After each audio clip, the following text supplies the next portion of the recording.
You know, you don't get to watch me discipline, but they'll come back fixed. I assure you that.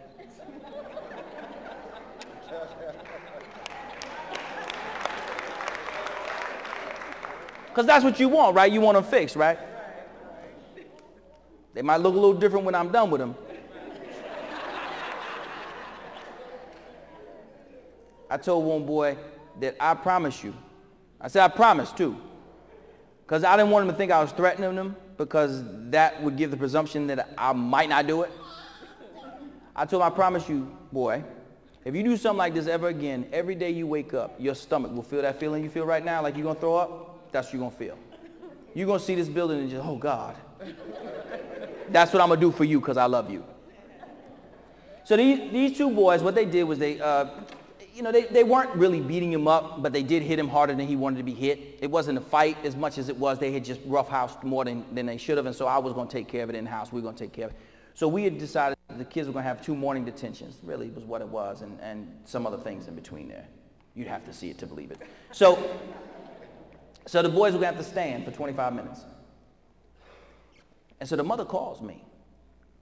Not of the boy who's been beaten up, who, by the way, that mother was all kinds of beside herself, as you might be. And she wanted to fight somebody, you understand? And I ain't gonna lie, when I think somebody's right, I act like I don't see it.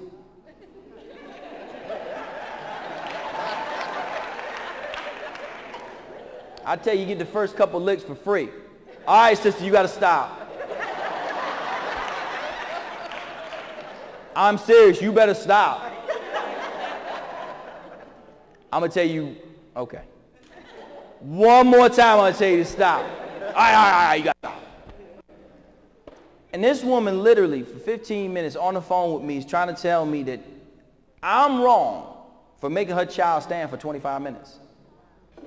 I said, sister, your son beat someone up, like he jumped somebody. You do understand that the other mother wants to press charges.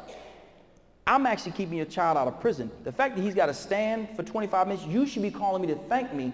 And I got a lot of, we have a lot of West Indian parents who are in Hartford, and they're quick to say, beat him.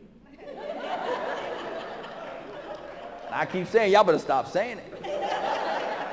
Because I'll hit him with a forearm shiver that'll drop him.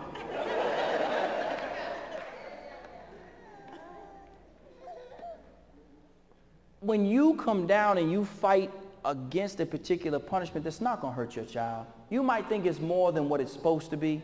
But if it's not, if your child is wrong, your child is wrong. Sometimes y'all got to just let him be wrong and let him learn the lesson from being wrong. Mothers, I got to be honest with you. Y'all are killing us. Especially with your boys. Your sons have never done anything wrong. They walk on water. Every time I turn around, somebody gave birth to Jesus again. If y'all looking for them, there's like 300 of them at my school.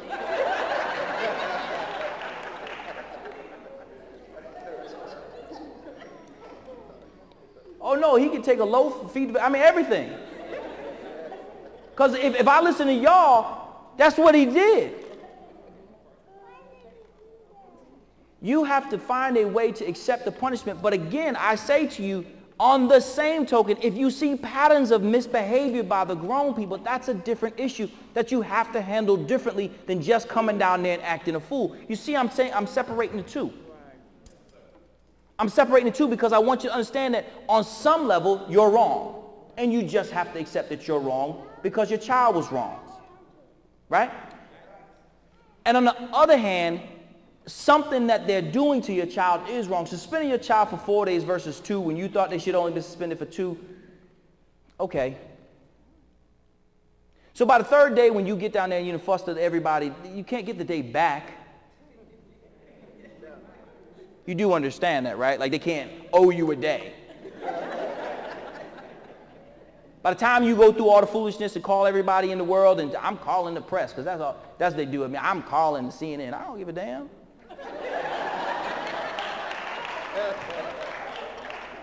I'm going to call the newspaper. Whatever. Fire me. I'll be all right. You have to come solution-oriented.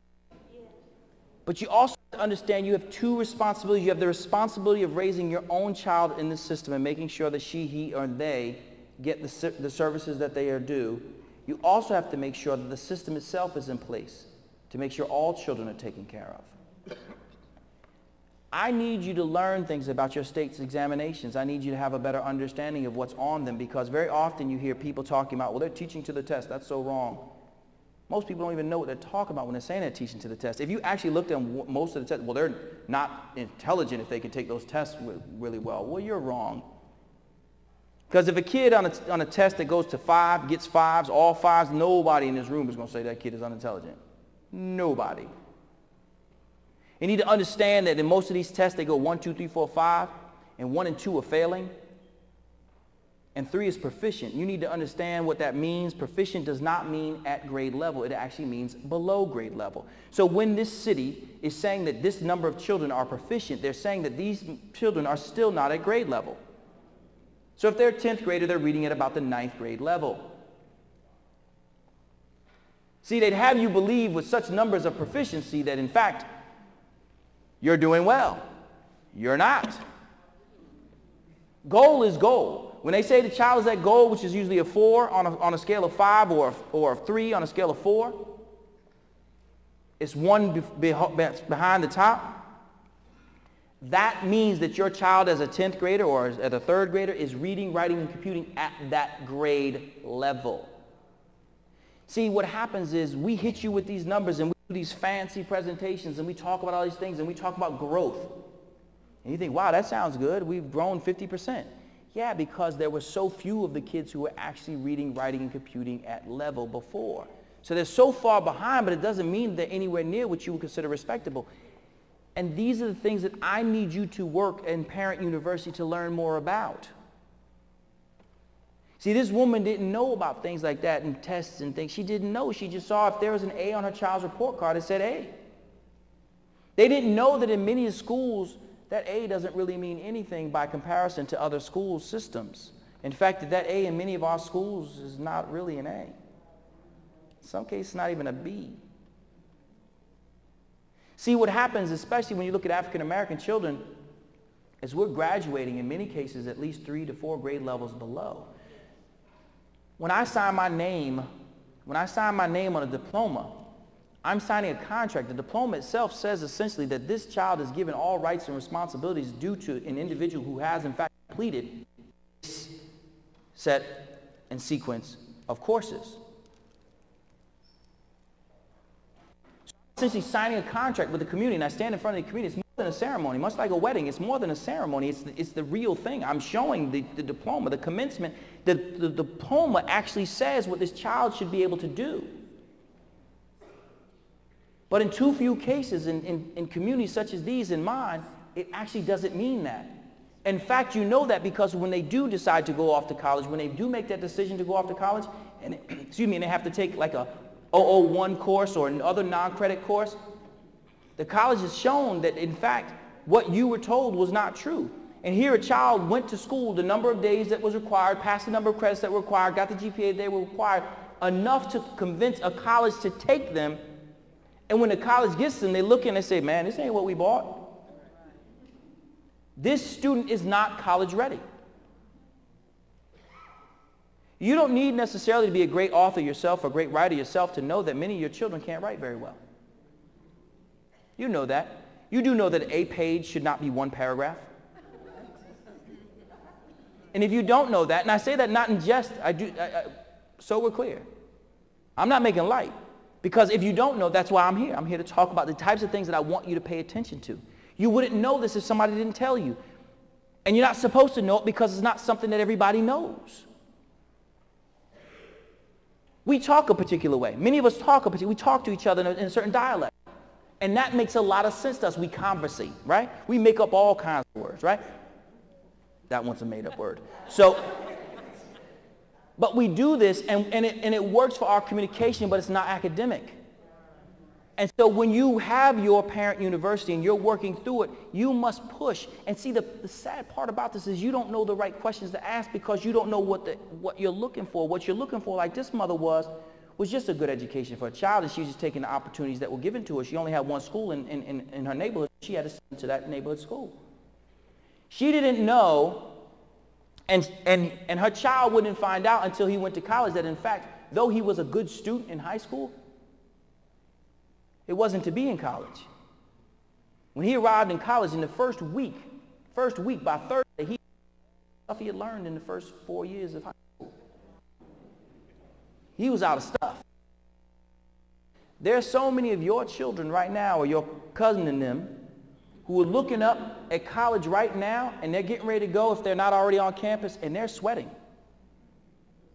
They're frightened. Not because they're worried about paying the bill, but they're thinking to themselves, I don't think I'm ready for college. And the truth is they're not. I need you to have a bigger fight, a better fight. Fight for the right things. Don't fight for a clean bathroom. Are you serious? You're going to come down here and you're going to stand and you're going to do the thing and then, shouting and all the other stuff, and y'all can clap behind and it long, 2-minute speech and all that for a bathroom. If you're going to come here, first I would suggest you go talk to the people at the school. Try that first. I don't know. Give them an opportunity to do it. Try and work with them first. If they prove to themselves they don't want to work with you, you have a superintendent who I'm sure wants to hear from you. But again, approach her in a way in which she can respond. Don't call the press. Honestly, most of the time they don't care. They're not coming. If one of your kids ain't dead or about to kill somebody, they're not coming to take a picture of them. Your story is not that compelling. Get over yourself. I need you to use your collective power to build a sense of pride within your community. Not a false pride. It says, as somebody who gets the opportunity to visit communities over and over again, I see people with this false pride. Houses falling down, schools falling down, they walk around with their chest poked out. Yeah, what? Yeah, what? That's not good.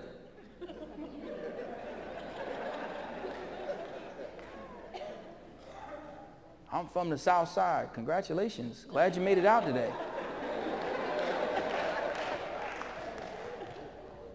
I don't know what you bragging about, homie, but that ain't safe. Fight to improve your school system. Fight to improve your school system. Stop getting caught up in the skirmishes. Y'all are fighting sometimes for the wrong things. Fight for the bigger issues. Find out what the bigger issues are. Ask your teachers' union when they're going to start mentioning your children in their speeches. Say that.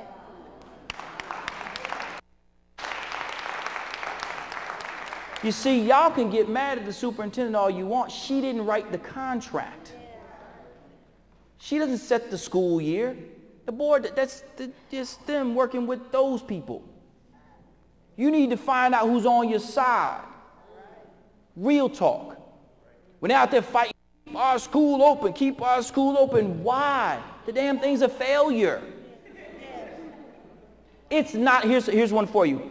If people are not getting an education in the building, it's not a school.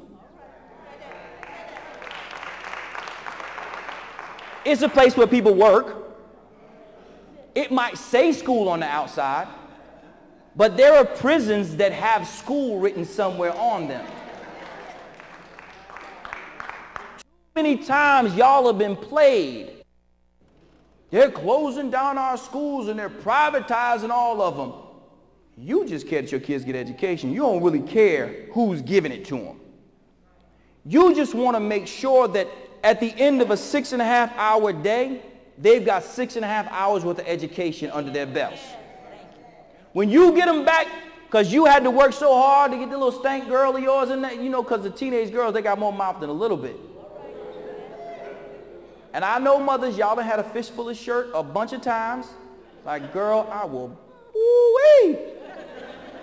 You tell I used to bust people out, will, girl. Like, wow, let me see how fast I can shake and see her head go back and forth like this. You did all this to get her behind out of bed, get her dressed, get her in something so she could go to something, so she could get to school. When she comes back and she's not more educated, that's not your fault. You did your part. See, we can tell a kid who's loved when they come to school. Like, it's just something about a child, you can just see that they're loved. It's really very simple, especially in our community. There's certain things that just scream out love, like Vaseline.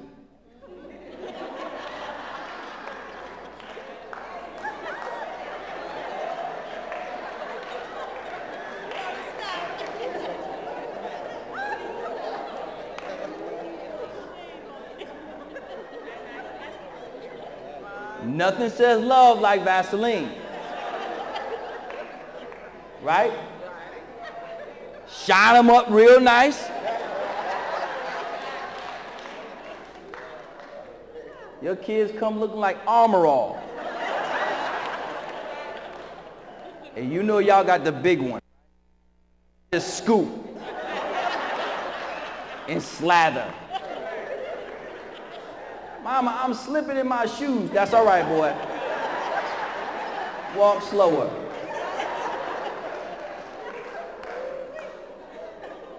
So when you send me a shiny little boy, a little girl, I should be able to educate them. Barrettes say love. Especially the eyes touching the back of the head, because you can pull it back so far. Like, Ma, you know that's not a ponytail length, right? You understand? You just got the part of a ponytail going. Use the rest of that Vaseline, just push hers down. We should be able to educate your child as they are, not blame you for what you don't have. You know what you don't have, we know what you don't have, let's just get over that conversation. I need you to fight for your children and your children's system. I need you to come ready to fight. I'll come to a close. The mother that I talked about, she sent her child off to college, like so many of you will. And her child struggled all the way through college. It was a constant struggle for him, but he had to work at it because he didn't learn these things while he was in high school. And it wasn't because he didn't go, because he was one of the good kids, right? He was one of the good kids. So many like yours are the good kids. And while he ended up doing well in school and went on to go to an Ivy League school, and from there wrote 5 books and started a school and came out to Peoria to hang out with y'all,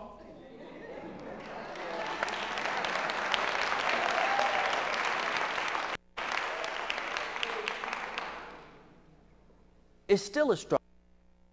We grow up with an accent. Our schools create our accent. They create the way we talk. I have to work really hard not to talk like this. You understand that? I've given up. It's just the way that I was trained. It's the way I think. It's as if I grew up speaking a different language. I have to think. I have to code switch still. I do. And that's why when one of y'all come up in there acting all kinds of ways, I just go back.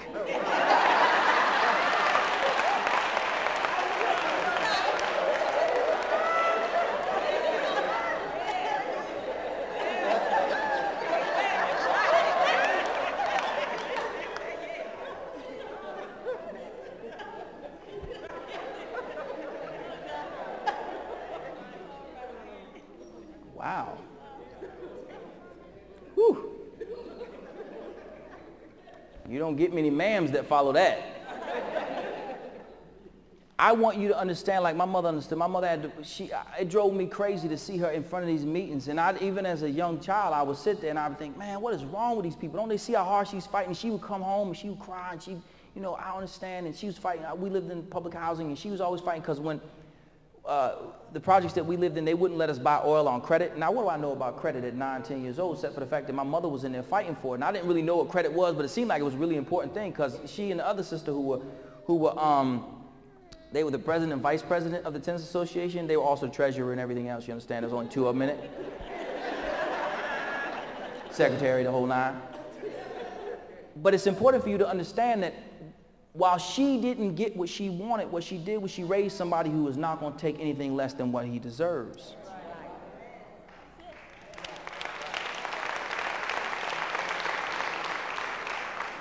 Says, this sister and all the others who brought their kids here, I understand I can talk loud to any child you need.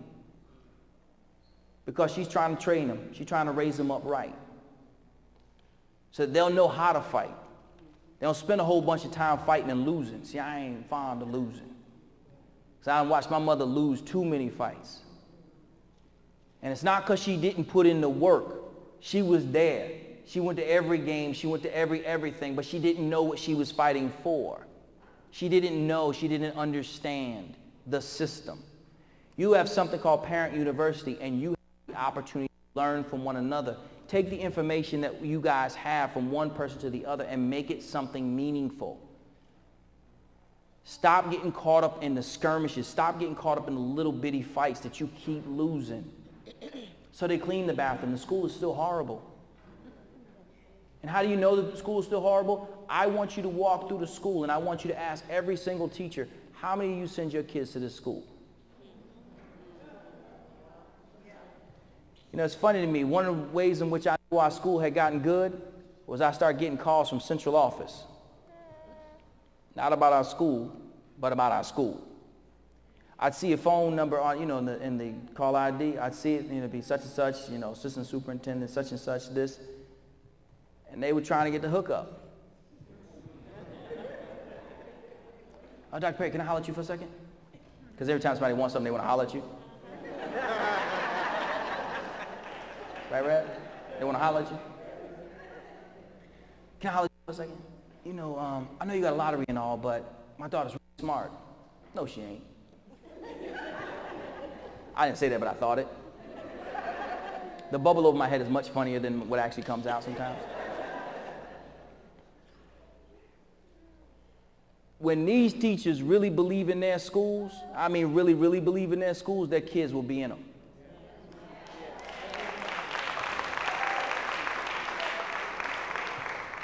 And don't let any of them tell you, well, we don't live close to it. They're still selling houses in Peoria. I passed a couple for sale signs. I'm sure y'all would like to have a couple teachers living in the community. I'm sure you wouldn't mind the principal living not far away from you, or having the principal of the school sending his or her children to the same school that they work in. They sit there and tell their like, well, we don't want to make ourselves, man, please. Listen, I send my sons to my school. It ain't always fun for them.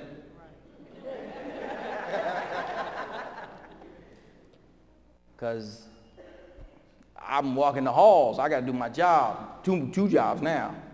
So I stop by a little second grader's room. That's the little haunted one. And in the fourth grader's room. And I will stop and I'll look, because I will principal their behinds right on the spot. But what I can say to every single parent who comes to my school is that I eat from the same place I cook.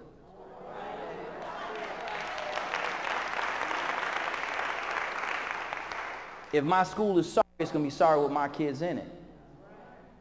I was wondering, hairdresser, you're like, where you get your hair done? Over her? Well, I'll go over to her then. Because she seems like she does it better than you. With you have to ask these questions. Push hard. Push hard to get the school that the teachers want. When they're fighting to keep a school open,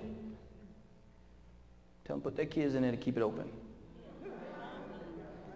Don't let these people experiment on your children.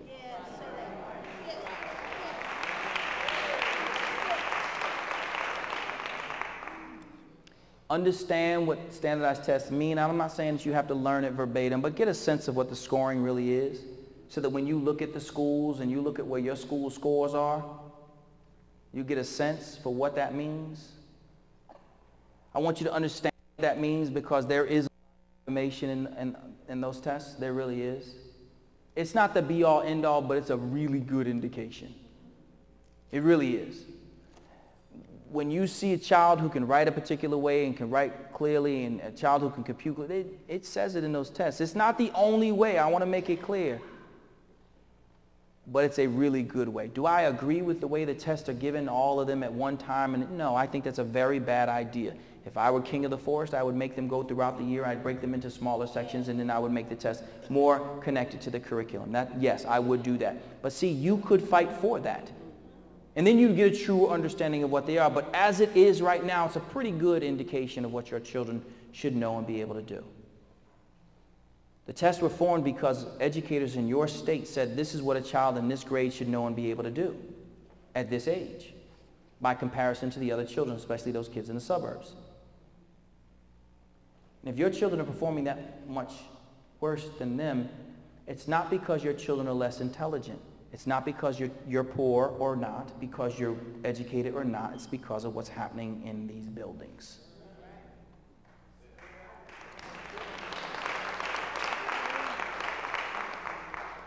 And no one who's telling you the truth will tell you anything but that. Do some of the kids that come in further behind than others? Absolutely. But we get them right around their age of 4 or 5. It's not that far behind that you can be at 4 or 5. Someone's told me, well, this one knows 15,000 words and the other one knows 30,000 words. You got all year? Y'all can't teach any new words? I'm going to leave you with this. When you hear the conversation about achievement gap, let me tell you what achievement gap is and is not. Achievement gap is a lie. Let me tell you why it's a lie. Because what it presumes is that a particular group of people cannot or will not learn at the same rate of others. Why is it a lie? I want you to give an iPhone. An iPhone just so happens to be the highest level of technology that you can purchase at this point, or an iPad or anything of the sort. Give it to a poor black child whose parents don't have an education and who doesn't even own one. And give it to a rich white kid. And I want you to show me which one of those kids can use it better. There's no difference between the way those two children can master that technology, which, by the way, is the highest technology. Have you tried to turn one of those things on? How many times has yours gone off in your pocket? You're like, what is, am I dying? Am I having a seizure? Achievement gap has at its core the basic belief that some children simply have limits to their ability to learn. And I'm telling you, when you put technology in these children's hands, you will see, in fact, that there is no achievement gap. It's a learning and teaching gap.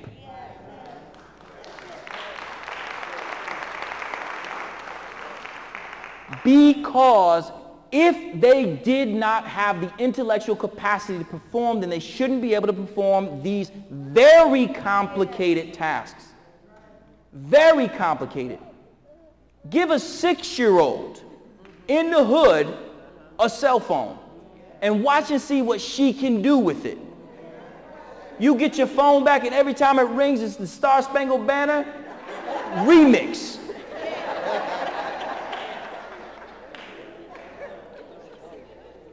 Peoria, I want you to understand something that I understand. Your children are as beautiful and bright as any other children in the United States of America.